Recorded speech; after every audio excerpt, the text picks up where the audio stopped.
Hi, I'm Darwin. This is Zay. She's tiny. Say hello. Fantastic. Anyways, there should be some War Thunder gameplay up above, so in case anybody gets bored, there's your Subway Surfers. Because this is going to be a completely different kind of video today. So, as you can see, I have some writing and words and letters, and don't be intimidated, it's a lot of stuff. But basically, I'm intimidated. this is a whole bunch of info on my D&D campaign. Ignored! Sorry. Yeah. Continue. So, I store some of the info here. I also store some in Google Docs, which you don't get to see because that's the sneaky.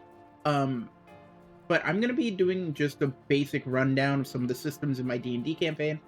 And this is more of a mental log, more of a thing I can throw at people and say, hey, look at this. I've been doing work on this. Shut the fuck up. Now, you'll see some things like Cyberpunk up there, which has 0% development. It's technically at like 10% right now. I just haven't updated these in a couple of days. But yeah, I'll be explaining them to the best of my ability. And like I said before, there's Game of War Thunder gameplay directly above my head in case you get bored. Okay? Okay? Good. Now we'll go ahead and start with the video. Future Darwin, do a cut to the video beginning, I guess. Yeah. I want to see Zay spinning. Yeah. Okay? I want to see Zay spinning. I want Anyways. to spin. Now we'll give it like 2 seconds.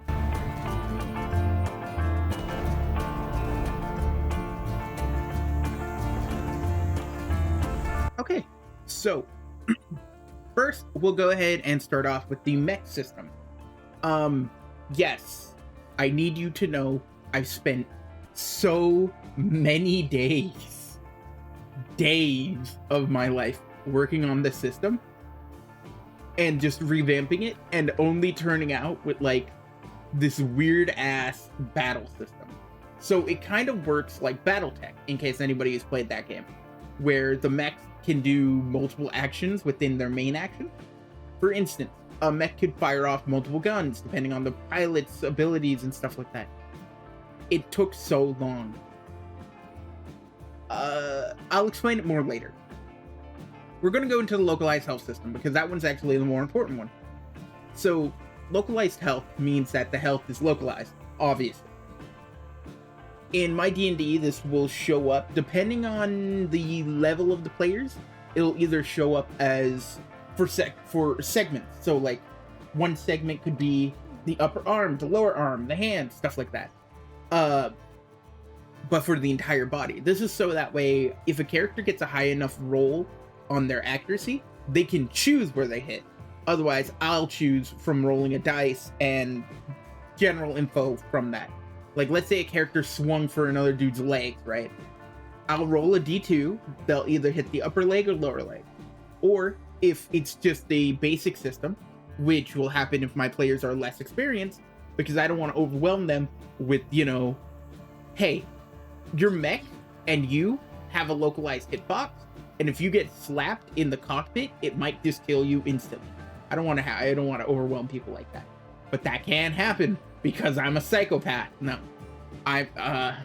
This is true. Yes. Anyways. Things like Cyberpunk. Oh, wait. Hold on. We were on localized. Okay, basically, let's say a character gets hit in the leg by a shotgun, and their leg health is reduced to 0. By the way, health is indicated by a color. It goes green, yellow, red. Classic stoplight. And then when it turns black, that means it's severed. So if it'll be. I haven't gotten the character sheet yet because I'm still working on it, and I don't have. Anyways, yes, black indicates that it's been severed. So let's say the character got their leg shot and it turned red. You can still recover that. You can still heal it up and stitch it and use healing magic on it. It can still be recovered by healing magic. It can still be repaired by, tending to the wound. Now, if your limb goes black, which means that it's completely severed, it's gone. Now, there's two different cases where a limb can be completely severed. Oh god, my hands. So there's situation A, where let's say your limb was taken off completely, like sword slash, straight to clean slice. Your foot's gone. Like that part down is completely gone. And if you get it and enough time, you can reattach it using the other system. Healing magic works like healing magic does in movies and TV shows. Super overpowered stuff, right? Now, I do like my things very super overpowered. Now, on the other hand, let's say your limb is simply like shotgun, where it's severed pretty much entirely, but you still have your leg. Technically speaking, it is severed, but it can be reattached.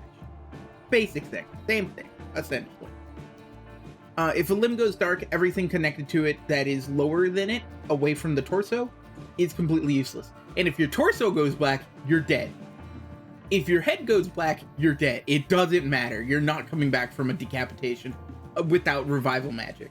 Now, going over to an item like Cyberpunk, which is currently sitting at 0, but it really should be sitting at 10.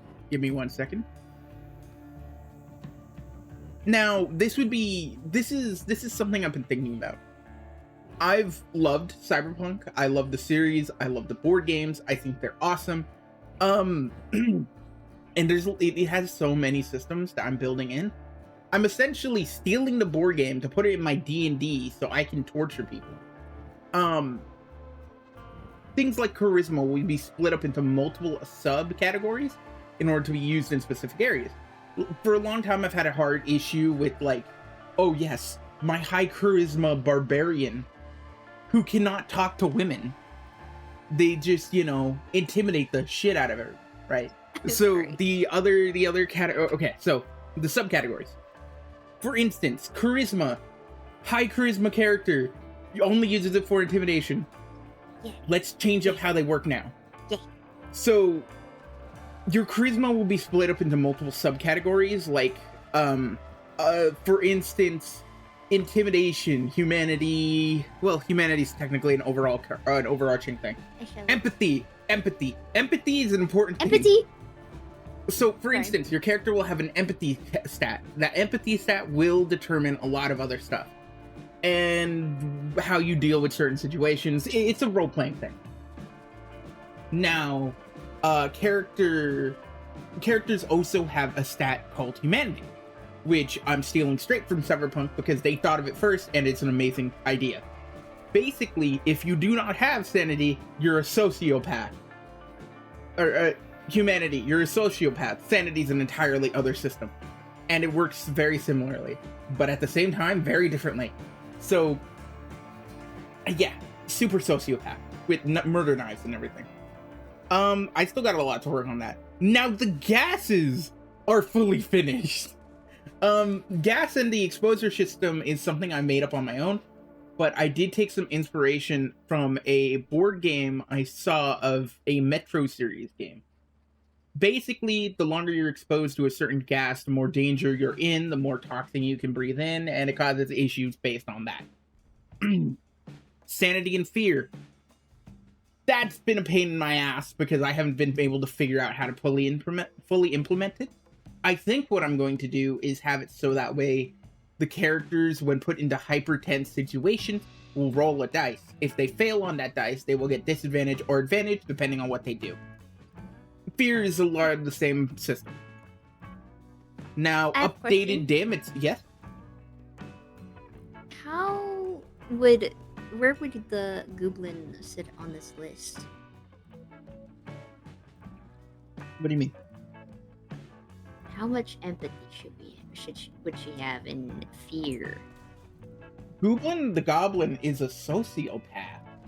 She's not a sociopath. She's a high-functioning sociopath. No, she's not. Her humanity would be 5.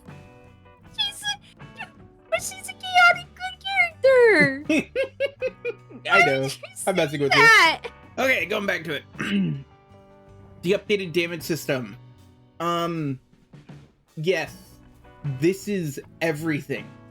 I mean, like, fractions of points. There's so much work that's going into this.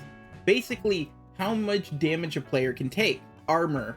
I hate AC. I hate how it works in regular D&D. It pisses me off. There's no need to repair armor. There's no need to do anything specific with your armor. I get it's tedium, but at the same time, it feels less realistic and kind of annoying to me personally.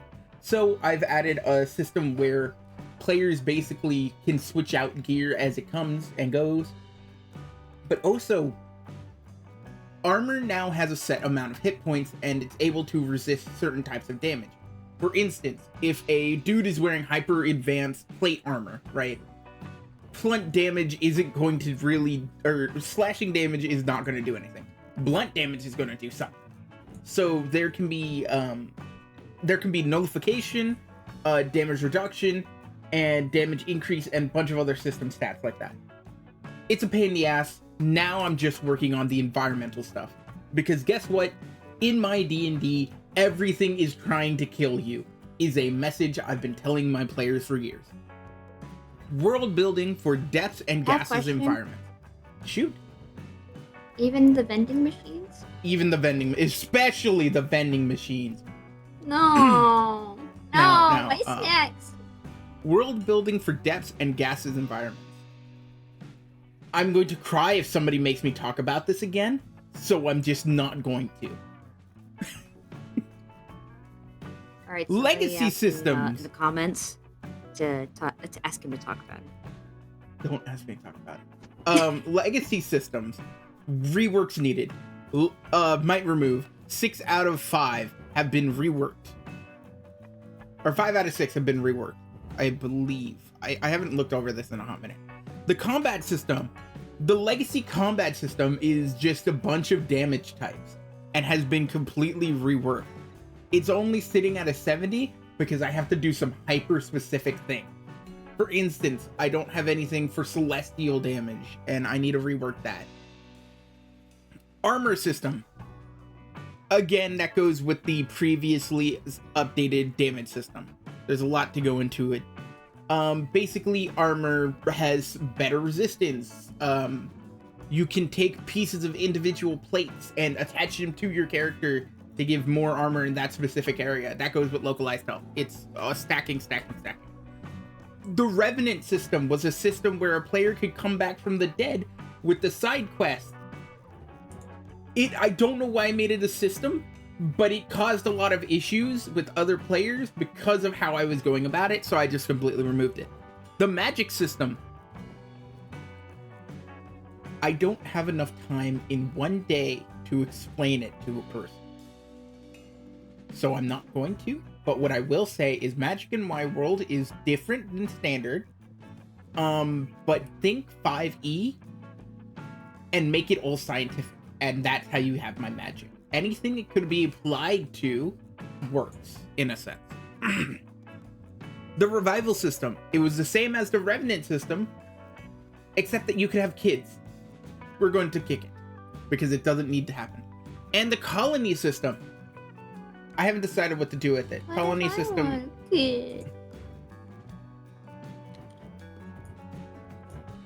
I don't know what to say to that, does I? Now the colony system. The colony system, it's a bit complex. The main idea of it was basically I want the players to settle down in an area for a long time. Ever since the 7-Eleven incident, where players dropped a space colony on a planet, I have been unable to really use the colony system. Who was that? Tyler?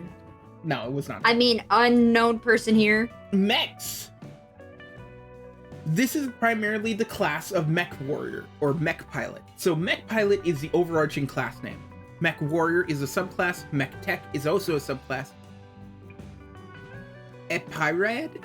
Epirad. I think it's called an Epirad. I can't remember what it stood for. But that's the power armor class. And Resenjäger. I think that's how you say it. Why did I use German names? That's the super heavy class. I need to work on all of these. Technomancer. I don't even know where to begin with that one. But it's supposed to be an entire class, and it's completely unset-up. Basically, I'm gonna change it out to be the new Cyberpunk class. Basic idea of mech pilots is that you have to have some augmentation in order to pilot mechs properly. Mech warriors have better augmentations to pilot mechs better. Mech warrior is a subclass available from 3rd level, or you can choose to become a mech tech, which means that you can repair mechs, but you don't have as much control over them. It's a give and choose thing. And then if you like using power armor more, you can choose to go specifically for that. And if you like being in heavier and heavier mechs, you go for the super heavy class, which gives you a certain better thing. Gases. I'll leave this on screen for about 2 seconds before I decide to remove it. Okay. Random events. Nobody gave any suggestions. I'm very disappointed. Except for one person who wants to see more mechs. This is private Discord server. I should mention that first. Now, world maps. Anybody who's watched The Abyss Part 1 already has a slight clue on what The Abyss is. It needs final touches because I haven't finished the entire city above it. The entrance to The Abyss is fully finished. The Gaslands, gas environment, not going to explain that again. The Bloodfields, also part of the Gaslands. No Man's Land, also part of the Gaslands. The Laboratory 05, that's where players start. Lab 05-2, -3, -4, those are connected labs where players start. Hive City Helion, concepted because a Hive City is hard. And there's still other areas in the world map, but like those are the main world story events. This is where the story is supposed to progress naturally. Now, these are each little things. There's the mech template, and then this is some ideas I got from TikTok because people are fun. Now we're going to go into my favorite things, the tier 5 game-breaking damage system stuff, because it's really fun. Because I was like, oh yeah, you know what would be great? If a player could just absolutely destroy my campaign via the use of some game-breaking stuff. Let me read you the description for tier 5 plasma damage, which is advanced energy/fire. Tier 5 plasma represents the ultimate form of plasma weaponry, where energy is concentrated to levels that can melt through entire city, break planetary shields, vaporize massive structures. Plasma at this level is an apocalyptic force, an unparalleled force of nature that burns hotter than any conventional fire. The effects: vaporize matter, instantaneous destruction, chain reaction, environmental fallout. Ain't that fantastic? Like, this is stuff that would be mounted to ships, by the way, like to capital ships. This isn't like, you wouldn't have a grunt with a tier 5 weapon. In fact, most people would only have access to tier 1 and tier 2 equipment. At tier 2 equipment would still be too heavy for a normal person. Tier 4 is the heaviest that you'll find on heavy mechs. Tier 5 is only like when shit goes wrong, or when there's like a true piece of lost tech. Something mystical, you know? There's tier 5 cryo, which is frost. There's tier 5 penetration or piercing. This is like rail cannons and stuff that, like, from orbit, you'll see like a little dot, like Helldiver's rail cannon, where it's the little dot and then phew, and it one-shot stuff. And then it's a summary of these 3 types. These are the main 3 tier 5 stuff that I've been working on. And then I still have 22 damage types that have been added here, and they're like overarching. They're like 3 actual damage types that are used as subcategories. Then the mech template. Now, this part I am quite happy for, because I spent like a month and a half working on it. I had to use This I'm not entirely happy for the explanation of, but I had to use ChatGPT in order to like figure out the math, because I made this super complex but help localization. To be fair, what? To be fair, it's a tool. Yeah, exactly. Things like tonnage, which is the total weight, the class, all play factor, the role, the layout, the briefly described number of hard points in the slots. Yeah, exactly. All this stuff I'm making an API for my D&D campaign, and that will be on my Patreon when I eventually finish it.